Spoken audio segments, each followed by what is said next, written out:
ನಮಸ್ತೆ ಸ್ನೇಹಿತರೆ, PR ಅಕಾಡೆಮಿಗೆ ಸ್ವಾಗತ. ನೀವೇನಾದ್ರೂ ಸರ್ಕಾರಿ ಹುದ್ದೆಯನ್ನ ಹುಡುಕ್ತಾ ಇದ್ದೀರಾ ಅಂತ ಹೇಳಿದ್ರೆ ವರ್ಷಕ್ಕೆ 35 ಲಕ್ಷ ರೂಪಾಯಿ ತನಕ ಸಂಬಳ ಸಿಗುವಂತಹ ಕೆಲಸಗಳ ಡೀಟೇಲ್ಸ್ ನ ತಗೊಂಡ್ಬಂದಿದೀವಿ. ಇದು ಯಾವ ಕೆಲಸ ಅಂತ ತಿಳ್ಕೊಬೇಕಾ? ಹೇಗೆ ಅರ್ಜಿಯನ್ನ ಹಾಕೋದು, ವಯೋಮಿತಿ ಡೀಟೇಲ್ಸು ಮತ್ತೆ ನೋಟಿಫಿಕೇಶನ್ ಹೇಗೆ ಡೌನ್ಲೋಡ್ ಮಾಡ್ಕೊಳ್ಳೋದು, ಎಲ್ಲದರ ಬಗ್ಗೆ ಸಂಪೂರ್ಣ ಮಾಹಿತಿ ನಿಮಗೆ ತಿಳಿಸ್ಕೊಡ್ತೀವಿ. ವಿಡಿಯೋನ ಕೊನೆ ತನಕ ನೋಡಿ. ವಿಡಿಯೋ ಶುರು ಮಾಡೋಕ್ಕೂ ಮುಂಚೆ ಇನ್ನು ಈ ಚಾನಲ್ ಸಬ್ಸ್ಕ್ರೈಬ್ ಆಗಿಲ್ಲ ಅಂದ್ರೆ ಇವಾಗಲೇ ಸಬ್ಸ್ಕ್ರೈಬ್ ಆಗಿ. ಪ್ರತಿದಿನನೂ ಗವರ್ನಮೆಂಟ್ ಜಾಬ್ ಡೀಟೇಲ್ಸ್ ನ ನಿಮಗೆ ತಲುಪಿಸ್ತೀವಿ, ಮಿಸ್ ಮಾಡದ ಹಾಗೆ. ಅದಕ್ಕೋಸ್ಕರ ಸಬ್ಸ್ಕ್ರೈಬ್ ಮಾಡ್ಕೊಳ್ಳಿ. ಹಾಗೆ ಅದರ ಪಕ್ಕದಲ್ಲಿರೋ ಬೆಲ್ ಐಕನ್ ನ ಕೂಡ ಪ್ರೆಸ್ ಮಾಡಿ ಇಟ್ಕೊಳ್ಳಿ. ವಿಡಿಯೋ ಅಪ್ಲೋಡ್ ಆಗಿದ ತಕ್ಷಣ ನಿಮಗೆ ನೋಟಿಫಿಕೇಶನ್ ಬರುತ್ತೆ. ಆದಷ್ಟು ಬೇಗ ನೀವು ಅರ್ಜಿಯನ್ನ ಹಾಕಬಹುದು. ಇವಾಗ ವಿಡಿಯೋನ ಶುರು ಮಾಡೋಣ. CDAC ಅಂತ ಹೇಳಿದ್ರೆ centre for development of advanced computing, ಅಂದ್ರೆ ಕಂಪ್ಯೂಟಿಂಗ್ ಅಭಿವೃದ್ಧಿ ಕೇಂದ್ರದವರು ಹುದ್ದೆಗಳಿಗೆ ಅರ್ಜಿಯನ್ನ ಕರೆದಿದ್ದಾರೆ. ಉದ್ಯೋಗ ಸ್ಥಳ ಅಖಿಲ ಭಾರತದಲ್ಲಿ ಖಾಲಿ ಇರುತ್ತೆ. ಟೋಟಲ್ 103 ಹುದ್ದೆ ಖಾಲಿ ಇದೆ. ಯಾವ್ಯಾವ ಹುದ್ದೆ ಅಂತ ನೋಡೋದಾದ್ರೆ ಅಸಿಸ್ಟೆಂಟ್ ಹುದ್ದೆ, ಟೆಕ್ನಿಕಲ್ ಅಸಿಸ್ಟೆಂಟ್ ಹುದ್ದೆ, HRD ಎಕ್ಸಿಕ್ಯೂಟಿವ್, ಲೀಗಲ್ ಎಕ್ಸಿಕ್ಯೂಟಿವ್, ಇನ್ನೂ ಇತರೆ ಹಲವಾರು ಹುದ್ದೆಗಳಿದೆ. ಸಂಪೂರ್ಣವಾಗಿ ಯಾವ್ಯಾವುದು ಅಂತ ಹೇಳಿ ತಿಳಿಸ್ಕೊಡ್ತೀವಿ. ಸ್ಯಾಲರಿ ರೇಂಜ್ ನ ನೋಡೋದಾದ್ರೆ ತಿಂಗಳಿಗೆ 19,900 ರೂಪಾಯಿಂದ ಹಿಡಿದು ವರ್ಷಕ್ಕೆ 35 ಲಕ್ಷ ರೂಪಾಯಿ ತನಕ ಸಂಬಳ ಸಿಗುವಂತಹ ಕೆಲಸಗಳ ಡೀಟೇಲ್ಸ್ ನ ತಗೊಂಡ್ಬಂದಿದ್ದೀವಿ. ಪೋಸ್ಟ್ ವೈಸ್ ನಿಮಗೆ ಯಾವ್ಯಾವುದಕ್ಕೆ ಎಷ್ಟೆಷ್ಟು ಸ್ಯಾಲರಿ ಅನ್ನೋದನ್ನು ಕೂಡ ನಿಮಗೆ ತಿಳಿಸ್ಕೊಡ್ತೀವಿ. ಇವಾಗ ಯಾವ್ಯಾವ ಹುದ್ದೆ ಎಷ್ಟೆಷ್ಟು ಖಾಲಿ ಇದೆ ಅಂತ ಹೇಳಿ ತಿಳ್ಕೊಳ್ಳೋಣ. ಹಾಗೆ ಅದರ ಜೊತೆಗೆ ವಯೋಮಿತಿಯ ಡೀಟೇಲ್ಸ್ ನ ಕೂಡ ತಿಳಿಸ್ಕೊಡ್ತಾ ಇದ್ದೀನಿ. ಮೊದಲನೇದಾಗಿ ಅಡ್ಮಿನ್ ಎಕ್ಸಿಕ್ಯೂಟಿವ್ ಹುದ್ದೆ 5 ಖಾಲಿ ಇದೆ. Minimum 18, maximum 35. ಅಸಿಸ್ಟೆಂಟ್ ಹುದ್ದೆ 22 ಖಾಲಿ ಇದೆ. Minimum 18, maximum 35. ಜೂನಿಯರ್ ಅಸಿಸ್ಟೆಂಟ್ 6 ಹುದ್ದೆ ಖಾಲಿ ಇದೆ. 18ರಿಂದ 30 ವರ್ಷ. ಮೆಂಬರ್ ಸಪೋರ್ಟ್ ಸ್ಟಾಫ್ 4 ಹುದ್ದೆ 6 ಖಾಲಿ ಇದೆ. 18ರಿಂದ 30 ವರ್ಷ. ಸೀನಿಯರ್ ಅಸಿಸ್ಟೆಂಟ್ 16 ಖಾಲಿ ಇದೆ. 35 ವರ್ಷ ಗರಿಷ್ಠ. ಸೀನಿಯರ್ ಟೆಕ್ನಿಕಲ್ ಅಸಿಸ್ಟೆಂಟ್ ಹುದ್ದೆ 9 ಖಾಲಿ ಇದೆ. 18ರಿಂದ 35 ವರ್ಷದವ್ರು ಹಾಕೋಬಹುದು. ಟೆಕ್ನಿಕಲ್ ಅಸಿಸ್ಟೆಂಟ್ ಹುದ್ದೆ 15 ಖಾಲಿ ಇದೆ. 18ರಿಂದ 35 ವರ್ಷದವ್ರು ಹಾಕೋಬಹುದು. HRD ಆಫೀಸರ್ ಹುದ್ದೆ 2 ಖಾಲಿ ಇದೆ. 18ರಿಂದ 35 ವರ್ಷ. ಜಾಯಿಂಟ್ ಡೈರೆಕ್ಟರ್ ಫೈನಾನ್ಸ್ ಹುದ್ದೆ 1 ಖಾಲಿ ಇದೆ. 18ರಿಂದ 45. ಸೀನಿಯರ್ ಅಡ್ಮಿನ್ ಆಫೀಸರ್ ಹುದ್ದೆ 2 ಖಾಲಿ ಇದೆ. ಸೀನಿಯರ್ ಫೈನಾನ್ಸ್ ಆಫೀಸರ್ ಹುದ್ದೆ 2 ಖಾಲಿ ಇದೆ. ಸೀನಿಯರ್ HRD 2 ಖಾಲಿ ಇದೆ. ಸೀನಿಯರ್ ಮಾರ್ಕೆಟಿಂಗ್ ಆಫೀಸರ್ ಹುದ್ದೆ 1 ಖಾಲಿ ಇದೆ. ಸೀನಿಯರ್ ಪರ್ಚೇಸ್ ಆಫೀಸರ್ ಹುದ್ದೆ 1 ಖಾಲಿ ಇದೆ. ಟೋಟಲ್ ಈ ಸೀನಿಯರ್ ಅಡ್ಮಿನ್ ಮತ್ತೆ ಸೀನಿಯರ್ ಏನೇನು ಪೋಸ್ಟ್ ಗಳಿದೆಯಲ್ಲ ಇದೆಲ್ಲದಕ್ಕೂ ಮಿನಿಮಮ್ 18, ಮ್ಯಾಕ್ಸಿಮಮ್ 35 ವರ್ಷ. ನೆಕ್ಸ್ಟ್ ಜೂನಿಯರ್ ಅಸಿಸ್ಟೆಂಟ್ ಲೆವೆಲ್ 4 ಹುದ್ದೆ 1 ಖಾಲಿ ಇದೆ. ಮ್ಯಾಕ್ಸಿಮಮ್ 40 ವರ್ಷ. ಪರ್ಚೇಸ್ ಎಕ್ಸಿಕ್ಯೂಟಿವ್ ಹುದ್ದೆ 1 ಖಾಲಿ ಇದೆ. ಸೀನಿಯರ್ ಅಸಿಸ್ಟೆಂಟ್ ಲೆವೆಲ್ 6 ಹುದ್ದೆ 1 ಖಾಲಿ ಇದೆ. HRD ಎಕ್ಸಿಕ್ಯೂಟಿವ್ ಹುದ್ದೆ 3 ಖಾಲಿ ಇದೆ. ಟೋಟಲ್ ಈ 3 ಹುದ್ದೆಗೂ 18ರಿಂದ 35 ವರ್ಷದವರು ಅರ್ಜಿಯನ್ನ ಹಾಕಬಹುದು. ನೆಕ್ಸ್ಟ್ ಅಟೆಂಡೆಂಟ್ ಮತ್ತೆ ಡ್ರೈವರ್ ಹುದ್ದೆ 4 ಖಾಲಿ ಇದೆ. 18ರಿಂದ 30 ವರ್ಷ. ಫೈನಾನ್ಸ್ ಎಕ್ಸಿಕ್ಯೂಟಿವ್ ಹುದ್ದೆ 1 ಖಾಲಿ ಇದೆ. 18ರಿಂದ 35 ವರ್ಷ. ಲೀಗಲ್ ಎಕ್ಸಿಕ್ಯೂಟಿವ್ ಹುದ್ದೆ 1 ಖಾಲಿ ಇದೆ. 18ರಿಂದ 35 ವರ್ಷ. MSS ಹುದ್ದೆ 2 ಖಾಲಿ ಇದೆ. ಸಾರಿ, 2 ಅಲ್ಲ, 1 ಖಾಲಿ ಇದೆ. 30 ವರ್ಷ. 18ರಿಂದ 30 ವರ್ಷದವರು ಅರ್ಜಿಯನ್ನ ಹಾಕೋಬಹುದು. ನೆಕ್ಸ್ಟ್ ಸ್ಯಾಲರಿ ಡೀಟೇಲ್ಸ್ ಅಂತ ತಿಳಿಸ್ಕೊಡ್ತಾ ಇದ್ದೀನಿ. ಅದಕ್ಕಿಂತ ಮುಂಚೆ ನೆನಪಿಸ್ತಾ ಇದ್ದೀನಿ, ಇನ್ನು ಈ ವಿಡಿಯೋಗೆ ಲೈಕ್ ಮಾಡಿಲ್ಲ ಅಂದ್ರೆ ದಯವಿಟ್ಟು ಲೈಕ್ ಮಾಡಿ. ನೀವು ಲೈಕ್ ಮಾಡಿದಾಗ ಯೂಟ್ಯೂಬ್ ಅಲ್ಗಾರಿದಮ್ ಇನ್ನು ಹಲವಾರು ಜನಕ್ಕೆ ತಲುಪಿಸುತ್ತೆ ಈ ವಿಡಿಯೋನ. ಮತ್ತೆ ನಮಗೂ ಕೂಡ ವಿಡಿಯೋ ಮಾಡಬೇಕು ಅಂತ ಹೇಳಿ ಒಂದು ಪ್ರೋತ್ಸಾಹ ಸಿಗುತ್ತೆ. ದಯವಿಟ್ಟು ಲೈಕ್ ಮಾಡೋದು ಮರಿಬೇಡಿ. ಮತ್ತೆ ನಿಮ್ಮ ಫ್ರೆಂಡ್ಸ್, ರಿಲೇಟಿವ್ಸ್ ಯಾರೇ ಜಾಬ್ ಹುಡುಕ್ತಾ ಇರಲಿ ಅಂಥವ್ರಿಗೆ ಈ ವಿಡಿಯೋ, ಈ ಚಾನೆಲ್ ಎಲ್ಲ ಶೇರ್ ಮಾಡಿ. ಅವರಿಗೂ ಕೂಡ ಜಾಬ್ ಹುಡುಕೋಕೆ ಹೆಲ್ಪ್ ಆಗುತ್ತೆ. ಇವಾಗ ನೀವೇನಾದ್ರೂ ಇದು ಯಾವ ವೆಬ್ಸೈಟ್ ನಲ್ಲಿ ಜಾಬ್ ಡೀಟೇಲ್ಸ್ ನ ತಿಳಿಸ್ಕೊಡ್ತಾ ಇದೀವಿ ಅಂತ ನೋಡ್ತಾ ಇದ್ದೀರಾ, ನಮ್ಮದೇ ವೆಬ್ಸೈಟ್ ಕಣ್ರಿ, PRGovernmentJobs.com ಅಂತ ಹೇಳಿ. ಅಂದ್ರೆ PRGOVTJOBS.com ಅಂತ ಹೇಳಿ ನಿಮಗೆ ಹೊಸ ವೆಬ್ಸೈಟ್ ನ ಕ್ರಿಯೇಟ್ ಮಾಡಿದೀವಿ. ಇದರ ಲಿಂಕು ಡಿಸ್ಕ್ರಿಪ್ಷನ್ ಮತ್ತೆ ಕಮೆಂಟ್ ಬಾಕ್ಸ್ ನಲ್ಲಿ ಕೊಟ್ಟಿದ್ವಿ. ಏನಕ್ಕೆ ವೆಬ್ಸೈಟ್ ಕ್ರಿಯೇಟ್ ಮಾಡಿದೀವಿ ಅಂದ್ರೆ ಯೂಟ್ಯೂಬ್ ನಲ್ಲಿ 2ರಿಂದ 3 ಜಾಬ್ ಡೀಟೇಲ್ಸ್ ತಿಳಿಸ್ಕೊಡ್ಬೋದು ಪ್ರತಿದಿನಕ್ಕೆ. ಆದ್ರೆ ವೆಬ್ಸೈಟ್ ಕ್ರಿಯೇಟ್ ಮಾಡಿದ್ರೆ ಪ್ರತಿದಿನಕ್ಕೆ ಹಲವಾರು ಜಾಬ್ ಡೀಟೇಲ್ಸ್ ನ ತಿಳಿಸ್ಕೊಡ್ಬೋದು ಅಂತ ಹೇಳಿ ಕ್ರಿಯೇಟ್ ಮಾಡಿದ್ವಿ. ಇದನ್ನ ಸದುಪಯೋಗ ಪಡಿಸ್ಕೊಳ್ಳಿ. ಅದ್ರ ಕಮೆಂಟ್ ಬಾಕ್ಸ್ ಅಥವಾ ಡಿಸ್ಕ್ರಿಪ್ಷನ್ ಇಂದ ಕ್ಲಿಕ್ ಮಾಡಿದ್ರೆ ಈ ರೀತಿ ಒಂದು ಪೇಜ್ ಓಪನ್ ಆಗುತ್ತೆ ನಮ್ಮ ವೆಬ್ಸೈಟ್. ಇಲ್ಲಿ ಕರ್ನಾಟಕ ಗೌರ್ಮೆಂಟ್ ಜಾಬ್ಸು, ಇಲ್ಲಿ central government 10th pass 12th pass degree jobs, ಈ ತರ ಹಲವಾರು ಕೆಟಗರಿಯ ಜಾಬ್ಸ್ ಇದೆ. ನಿಮ್ಮ ಎಜುಕೇಶನ್ ಕ್ವಾಲಿಫಿಕೇಶನ್ಗೆ ಯಾವ್ದು ಸೂಟ್ ಆಗುತ್ತೆ ನೋಡಿ ಅದನ್ನ ಕ್ಲಿಕ್ ಮಾಡ್ಕೊಳ್ಳಿ. ಸ್ಕ್ರೋಲ್ ಡೌನ್ ಮಾಡಿದ್ರೆ ಕನ್ನಡದಲ್ಲಿ ಕೂಡ ಬಟನ್ಸ್ಗಳನ್ನ ಕೊಟ್ಟಿದ್ದೀವಿ. ಕನ್ನಡ ಇಂಗ್ಲಿಷ್ ಯಾವ್ದ್ರಲ್ಲಿ ಬೇಕಾದ್ರೂ ಕ್ಲಿಕ್ ಮಾಡಬಹುದು. ಸ್ಕ್ರೋಲ್ ಡೌನ್ ಮಾಡಿದ್ರೆ ಇಲ್ಲಿ Karnataka government jobs, central government 10th pass ಜಾಬ್ಸ್ನ ಲಿಸ್ಟ್ಗಳನ್ನ ಕೊಟ್ಟಿದ್ದೀವಿ. ಇಲ್ಲಿ ಎಲ್ಲ ಲಿಸ್ಟ್ನ ನೋಡ್ಕೋಬಹುದು. ಇಲ್ಲಿ ಸ್ಕ್ರೋಲ್ ಡೌನ್ ಮಾಡ್ಕೊಂಡು ನೋಡ್ಕೋಬಹುದು. ಮೊಬೈಲ್ನಲ್ಲಿ ಆಗಿದ್ರು ಅಷ್ಟೇ ಇದನ್ನ ಸ್ಕ್ರೋಲ್ ಡೌನ್ ಮಾಡಿದ್ರೆ ನಿಮಗೆ ಡೀಟೇಲ್ಸ್ ಸಿಗುತ್ತೆ. ಕೆಳಗಡೆ ಮೋರ್ ಜಾಬ್ಸ್ ಅಂತಿದೆಯಲ್ಲ ಇದನ್ನು ಕ್ಲಿಕ್ ಮಾಡಿದ್ರೆ ಇನ್ನೂ ಹಲವಾರು ಜಾಬ್ಸ್ ಓಪನ್ ಆಗುತ್ತೆ. ಕರ್ನಾಟಕ ಗೌರ್ಮೆಂಟ್ ಇಂದು, ಸೆಂಟ್ರಲ್ ಗೌರ್ಮೆಂಟ್ ಮತ್ತೆ 10th ಪಾಸ್ ಜಾಬ್ಸ್ ಇಂದು ಹಲವಾರು ಜಾಬ್ಸ್ ಡೀಟೇಲ್ಸ್ ಓಪನ್ ಆಗುತ್ತೆ. ಅದನ್ನ ಪಡ್ಕೊಳ್ಳಿ ಯಾವ ಜಾಬ್ ಡೀಟೇಲ್ಸ್ ಬೇಕು ಅಂತ. ಆದ್ರೆ ನೀವು ಕೇಳ್ಬೋದು, ಈ ವೆಬ್ಸೈಟ್ ನಲ್ಲಿ ಜಾಬ್ ಡೀಟೇಲ್ಸ್ ಅಪ್ಲೋಡ್ ಆಗಿದ ತಕ್ಷಣ ನಿಮಗೆ ಹೇಗೆ ಗೊತ್ತಾಗತ್ತೆ ಅಂತ ಹೇಳಿದ್ರೆ, ನಾವು ನಿಮಗೆ ವಾಟ್ಸ್ಆಪ್ ಮತ್ತೆ ಟೆಲಿಗ್ರಾಮ್ ಚಾನಲ್ ನಿಂದ ಲಿಂಕ್ ನ ಪ್ರೊವೈಡ್ ಮಾಡ್ತೀವಿ. ಸೊ ಅದನ್ನ ಫಾಲೋ ಮಾಡಿ. ಡಿಸ್ಕ್ರಿಪ್ಷನ್ ಮತ್ತೆ ಕಮೆಂಟ್ ಬಾಕ್ಸ್ ನಲ್ಲಿ ಈ ಸೋಷಿಯಲ್ ಮೀಡಿಯಾ ಚಾನಲ್ಸ್ ನ ಲಿಂಕ್ ಕೊಟ್ಟಿದ್ದೀನಿ ಡಿಸ್ಕ್ರಿಪ್ಷನ್ ನಲ್ಲಿ. ಅಲ್ಲಿಂದ ಕ್ಲಿಕ್ ಮಾಡಿದ್ರೆ ನೀವು ಟೆಲಿಗ್ರಾಮ್ ನ ಜಾಯ್ನ್ ಆಗ್ಬೋದು. ಅಲ್ಲಿಂದನೇ ಕ್ಲಿಕ್ ಮಾಡಿ ವಾಟ್ಸ್ಆಪ್ ಚಾನೆಲ್ ನ ಕೂಡ ಜಾಯ್ನ್ ಆಗ್ಬೋದು.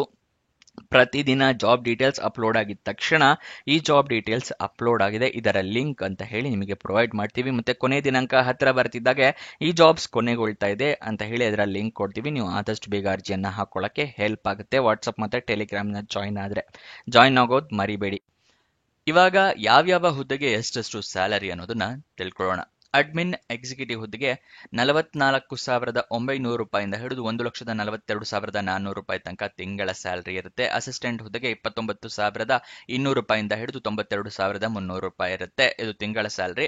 ಜೂನಿಯರ್ ಅಸಿಸ್ಟೆಂಟ್ ಹುದ್ದೆಗೆ 25,500 ರೂಪಾಯಿ. ಮೆಂಬರ್ ಸಪೋರ್ಟ್ ಸ್ಟಾಫ್ ಹುದ್ದೆಗೆ 29,200 ರೂಪಾಯಿ. ಸೀನಿಯರ್ ಅಸಿಸ್ಟೆಂಟ್ ಹುದ್ದೆಗೆ 35,400 ರೂಪಾಯಿ. ಸೀನಿಯರ್ ಟೆಕ್ನಿಕಲ್ ಅಸಿಸ್ಟೆಂಟ್ ಹುದ್ದೆಗೆ 44,900.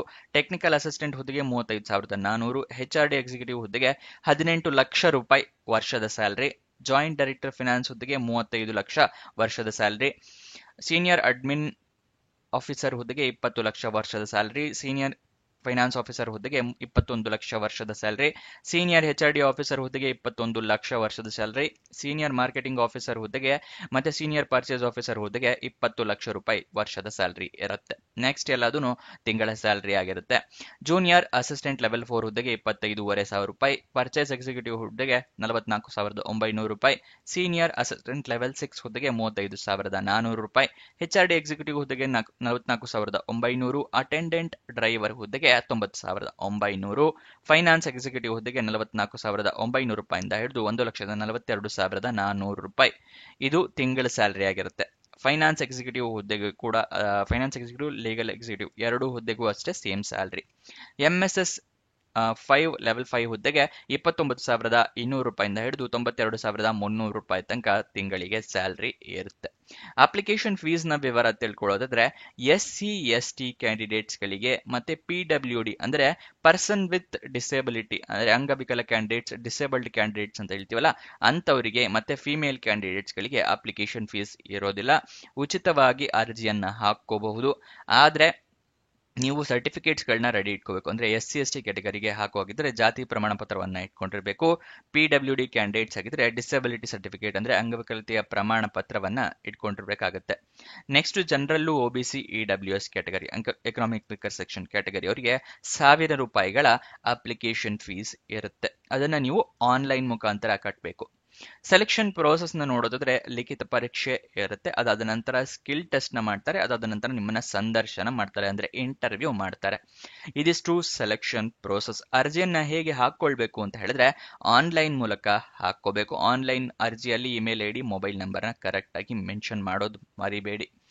ನೆಕ್ಸ್ಟ್ ನಿಮ್ಮ ಏನೇನು ಡಾಕ್ಯುಮೆಂಟ್ಸ್ ರೆಡಿ ಇಟ್ಕೋಬೇಕು ಅಂತ ಹೇಳ್ತೀನಿ. ಅಪ್ಲಿಕೇಶನ್ ಹಾಕೋಕ್ಕೂ ಮುಂಚೆನೆ ರೆಡಿ ಇಟ್ಕೊಂಡಿರಿ. ಪಾಸ್ಪೋರ್ಟ್ ಸೈಜ್ ಫೋಟೋ ಇಟ್ಕೊಂಡಿರಿ. ಸಿಗ್ನೇಚರ್ ಮಾಡಿರುವಂತಹ ಒಂದು ಪೇಪರ್ ಮೇಲೆ ಸಿಗ್ನೇಚರ್ ಮಾಡಿ ಅದನ್ನ ಫೋಟೋ ತೆಗೆದು ಇಟ್ಕೊಳ್ಳಿ, ಇಲ್ಲ ಸ್ಕ್ಯಾನ್ ಮಾಡಿ ಇಟ್ಕೊಳ್ಳಿ. ಡಾಕ್ಯುಮೆಂಟ್ಸ್ ಅಲ್ಲಿ ID ಪ್ರೂಫ್ ಬೇಕು. ಆಧಾರ್ ಕಾರ್ಡ್, ವೋಟರ್ ID ಅಥವಾ ಪಾನ್ ಕಾರ್ಡ್. ಏಜ್ ಪ್ರೂಫ್ಗೆ SSLC ಮಾರ್ಕ್ಸ್ ಕಾರ್ಡ್ ಬೇಕಾಗುತ್ತೆ. ಮತ್ತೆ ಎಜುಕೇಶನ್ ಕ್ವಾಲಿಫಿಕೇಶನ್ಗೆ ಮಾರ್ಕ್ಸ್ ಕಾರ್ಡು, ಸರ್ಟಿಫಿಕೇಟ್ಸು ಎಲ್ಲ ಇಟ್ಕೊಂಡಿರಿ. ಎಲ್ಲದನ್ನು ಸ್ಕ್ಯಾನ್ ಕಾಪೀಸ್ ಇಟ್ಕೊಳ್ಳಿ. ಮೊಬೈಲ್ ನಲ್ಲಿ ಅರ್ಜಿ ಹಾಕ್ತೀರಾ ಅಂದ್ರೆ ಎಲ್ಲದನ್ನು ಫೋಟೋ ತಗೊಂಡು ಇಟ್ಕೊಳ್ಳಿ. ನಿಮ್ಮ ಕೆಟಗರಿಯ ಪ್ರಕಾರ ಪೇ ಮಾಡಿ ಫೀಸ್ನ. ಅದಾದ ನಂತರ ಅಪ್ಲಿಕೇಶನ್ ಸಬ್ಮಿಟ್ ಮಾಡೋಕ್ಕೂ ಮುಂಚೆ ಎಲ್ಲ ಡೀಟೇಲ್ಸ್ ಕರೆಕ್ಟ್ ಇದೆಯಾ ಅಂತ ಒಂದ್ಸಲ ರೀಚೆಕ್ ಮಾಡ್ಕೊಳ್ಳಿ. ರೀಚೆಕ್ ಮಾಡಿ ಸಬ್ಮಿಟ್ ಬಟನ್ನ ಕ್ಲಿಕ್ ಮಾಡಿದ ಮೇಲೆ ಅಪ್ಲಿಕೇಶನ್ ನಂಬರ್ ಏನಾದರೂ ಬಂದರೆ ಅದನ್ನ ಬರೆದಿಟ್ಕೊಳ್ಳಿ, ನಿಮ್ಮ ಫ್ಯೂಚರ್ ರೆಫರೆನ್ಸ್ಗೆ ಬೇಕಾಗುತ್ತೆ. ಆನ್ಲೈನ್ ಅಪ್ಲಿಕೇಶನ್ ಓಪನ್ ಆಗಿದ್ದು 14 ಜುಲೈ 2025, ಕೊನೆಯ ದಿನಾಂಕ 14 ಜುಲೈ 14 ಜೂನಿಗೆ ಓಪನ್ ಆಗಿದೆ, 14 ಜುಲೈಗೆ ಕೊನೆಗೊಳ್ತಾ ಇದೆ. ಅಪ್ಲಿಕೇಶನ್ ಲಿಂಕ್ ನ ಹೇಗೆ ಪಡ್ಕೋಬೇಕು ಅಂತ ತೋರಿಸ್ತಾ ಇದ್ದೀನಿ. ಇಲ್ಲಿ ಹೋಮ್ ಪೇಜ್ ಇಂದಾನೆ ತೋರಿಸ್ತೀನಿ. ಇಲ್ಲಿ ಹೋಮ್ ಪೇಜ್ ಅಲ್ಲಿ ಸ್ಕ್ರೋಲ್ ಡೌನ್ ಮಾಡಿ ಕೆಳಗಡೆ ಬಂದ್ರೆ ಸೆಂಟ್ರಲ್ ಗೌರ್ಮೆಂಟ್ ಜಾಬ್ಸ್ ಅಂತ ಇದೆಯಲ್ಲ, ಅಲ್ಲಿ ಸ್ವಲ್ಪ ಸ್ಕ್ರೋಲ್ ಡೌನ್ ಮಾಡಿ ಇಲ್ಲಿ ನಿಮಗೆ CDAC ಅಂತ ಹೇಳಿ ಸಿಗುತ್ತೆ. ಇಲ್ಲಿದೆ ನೋಡಿ. ಅದನ್ನು ಅಷ್ಟೆಲ್ಲ ಹುಡುಕೋಕೆ ಕಷ್ಟ ಆಗುತ್ತೆ ಅಂದ್ರೆ ಇಲ್ಲಿ ಸರ್ಚ್ ಮಾಡಿ, CDAC ಅಂತ ಸರ್ಚ್ ಮಾಡಿ, ಇಲ್ಲಿ ಸಿಗುತ್ತೆ ನೋಡಿ. ಮೇಲ್ಗಡೆ ಫಸ್ಟ್ ಒನ್ ಇದೆಯಲ್ಲ, ಫಸ್ಟ್ ಲಿಂಕ್, ಅದನ್ನ ಕ್ಲಿಕ್ ಮಾಡಿದ್ರೆ ಈ ರೀತಿ ಪೇಜ್ ಓಪನ್ ಆಗುತ್ತೆ. ಇದ್ರ ಪೇಜ್ ಅಲ್ಲಿ ಫುಲ್ ಸ್ಕ್ರೋಲ್ ಡೌನ್ ಮಾಡಿ ಕೆಳಗಡೆ ಬನ್ನಿ. ಅಫಿಷಿಯಲ್ ನೋಟಿಫಿಕೇಶನ್ ಅಪ್ಲೈ ಆನ್ಲೈನ್ ಅಂತ ಇದೆಯಲ್ಲ, ಅದರ ಪಕ್ಕದಲ್ಲಿ ನೀಲಿ ಕಲರ್ ಬಟನ್ ಇದೆಯಲ್ಲ, ಅದನ್ನ ಕ್ಲಿಕ್ ಮಾಡಿ ಈ ರೀತಿ ಪೇಜ್ ಓಪನ್ ಆಗುತ್ತೆ. ನೀವು ಯಾವ ಹುದ್ದೆಗೆ ಅರ್ಜಿಯನ್ನ ಹಾಕೋಬೇಕು ಅದನ್ನ ಓಪನ್ ಮಾಡ್ಕೊಳ್ಳಿ. ಗೊತ್ತಾಯ್ತಲ್ವಾ? ನೆಕ್ಸ್ಟ್ ಅಫಿಷಿಯಲ್ ವೆಬ್ಸೈಟ್ ಅಡ್ರೆಸ್ ಬೇಕು ಅಂತ ಹೇಳಿದ್ರೆ ಇಲ್ಲಿ ಕ್ಲಿಕ್ ಮಾಡಿ. CDAC ಅದರ ವೆಬ್ಸೈಟ್ ಅಡ್ರೆಸ್ ಇರುತ್ತೆ, ಇಲ್ಲಿ ಕ್ಲಿಕ್ ಮಾಡ್ಕೋಬಹುದು. ಗೊತ್ತಾಯ್ತಲ್ವಾ? ನೆಕ್ಸ್ಟ್ ಎಜುಕೇಶನ್ ಕ್ವಾಲಿಫಿಕೇಶನ್ ಯಾವ್ಯಾವ ಹುದ್ದೆಗೆ ಏನೇನು ಮಾಡಿರ್ಬೇಕು ಅನ್ನೋದನ್ನ ಕೂಡ ತಿಳಿಸ್ಕೊಡ್ತಾ ಇದ್ದೀವಿ. ಅಡ್ಮಿನ್ ಎಕ್ಸಿಕ್ಯೂಟಿವ್ ಹುದ್ದೆಗೆ, ಅಸಿಸ್ಟೆಂಟ್ ಹುದ್ದೆಗೆ, ಜೂನಿಯರ್ ಅಸಿಸ್ಟೆಂಟ್ ಹುದ್ದೆಗೆ, ಈ 3 ಹುದ್ದೆಗೆ ಗ್ರಾಜ್ಯುಯೇಷನ್ ಅಥವಾ ಪೋಸ್ಟ್ ಗ್ರಾಜ್ಯುಯೇಷನ್ ಆಗಿರಬೇಕು. ಮತ್ತೆ ಮೆಂಬರ್ ಸಪೋರ್ಟ್ ಸ್ಟಾಫ್ 4 ಹುದ್ದೆಗೆ ಡಿಪ್ಲೊಮೊ ಅಥವಾ ಡಿಗ್ರಿ ಅಥವಾ ಗ್ರಾಜ್ಯುಯೇಷನ್ ಆಗಿರಬೇಕು. ಸೀನಿಯರ್ ಅಸಿಸ್ಟೆಂಟ್ ಹುದ್ದೆಗೆ ಗ್ರಾಜ್ಯುಯೇಷನ್ ಅಥವಾ ಪೋಸ್ಟ್ ಗ್ರಾಜ್ಯುಯೇಷನ್ ಆಗಿರಬೇಕು. ಸೀನಿಯರ್ ಟೆಕ್ನಿಕಲ್ ಅಸಿಸ್ಟೆಂಟ್ ಮತ್ತೆ ಟೆಕ್ನಿಕಲ್ ಅಸಿಸ್ಟೆಂಟ್ ಹುದ್ದೆಗೆ ಡಿಪ್ಲೊಮೊ, ಡಿಗ್ರಿ ಅಥವಾ ಗ್ರಾಜ್ಯುಯೇಷನ್ ಆಗಿರಬೇಕಾಗುತ್ತೆ.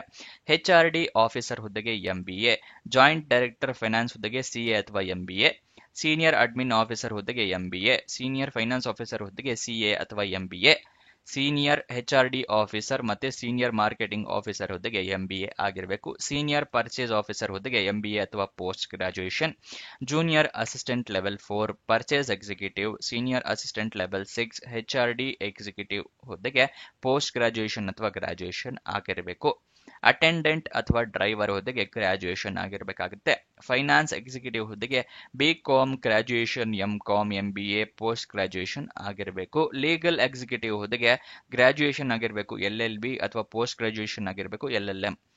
MSS ಲೆವೆಲ್ 5 ಹುದ್ದೆಗೆ ಡಿಗ್ರಿಯನ್ನ ಕಂಪ್ಲೀಟ್ ಮಾಡಿರೋರು ಅರ್ಜಿಯನ್ನ ಹಾಕೊಳ್ಬಹುದು. ಇದಿಷ್ಟು ಎಜುಕೇಶನ್ ಕ್ವಾಲಿಫಿಕೇಶನ್ ನ ವಿವರ. ಮತ್ತೆ ನಿಮಗೆ ಡಿಸ್ಕ್ರಿಪ್ಷನ್ ನಲ್ಲಿ, ಕಮೆಂಟ್ ಬಾಕ್ಸ್ ನಲ್ಲಿ PR ಗೌರ್ಮೆಂಟ್ ಜಾಬ್ಸ್ ನ ಲಿಂಕ್ ಕೊಟ್ಟಿರ್ತೀವಿ, CDAC ಯ ಲಿಂಕ್ ನ ಕೂಡ ಕೊಟ್ಟಿರ್ತೀವಿ. ಇದೇ ಪೇಜ್ ಓಪನ್ ಆಗೋ ತರ ಲಿಂಕ್ ನ ಕೂಡ ಕೊಟ್ಟಿದೀವಿ. ಅಲ್ಲಿಂದ ಕ್ಲಿಕ್ ಮಾಡಿದ್ರೆ ಈ ಪೇಜ್ ಓಪನ್ ಮಾಡ್ಕೋಬಹುದು. ನೀವು ಅದನ್ನ ಸದುಪಯೋಗ ಪಡಿಸ್ಕೊಳ್ಳಿ. ಇನ್ನೊಂದು ಜಾಬ್ ವಿಡಿಯೋ ಜೊತೆ ಸಿಗೋಣ. ಬಾಯ್ ಬಾಯ್.